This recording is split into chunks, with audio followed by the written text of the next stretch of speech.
வாசிக்கிறோம், யோசபாத்துக்கு விரோதமாய் 3 ராஜாக்கள் யுத்தம் பண்ண வராங்க. அல்லது 3 தேசத்தார். யார் யாராமா? மோவாப்பியர், அம்மோனியர், சேயீர் மலை தேசத்தார். அந்த 3 ராஜாக்கள் யோசபாத்துக்கு விரோதமாக யுத்தம் பண்ண வராங்க.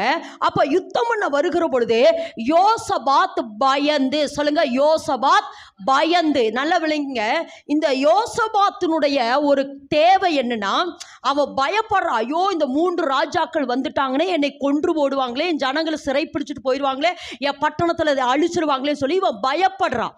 அப்போ இவனுடைய ஜெபம் இப்ப என்னன்னா, எனக்கு பாதுகாப்பை தாங்க. இவனுடைய ஜெபம் என்னது?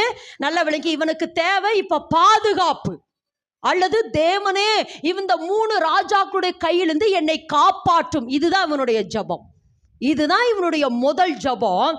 அப்படி ஜெபிக்கிற பொழுது, அதாவது என்னென்ன, நான் இதை திரும்ப சொல்றது, ஏற்கனவே நம்ம நிறைய முறை தியானித்திருந்தாலும் ஸ்டெப் பை ஸ்டெப்பாக ஒரு சில காரியத்தை மாத்திரம் நான் சொல்லி நான் திரும்ப சொல்றேன். நாம வேண்டுவதற்கும் நினைக்கிறதற்கும் இவருக்கு தேவை என்னது? பாதுகாப்பு. இவருக்கு தேவை என்னன்னு, என் ஜனம் காப்பாற்றப்படணும், என் பட்டணம் அழிச்சிடக்கூடாது, என் ஜனங்கள் காப்பாற்றப்படணும். இவருக்கு தேவை என்னன்னா, என்னை காப்பாற்றுங்கன்னு ஜெபித்தது, நினைத்தது. ஆனா வேண்டுவதற்கு அதிகமாக கர்த்தர் இந்த இடத்துல செஞ்சாரா இல்லையா?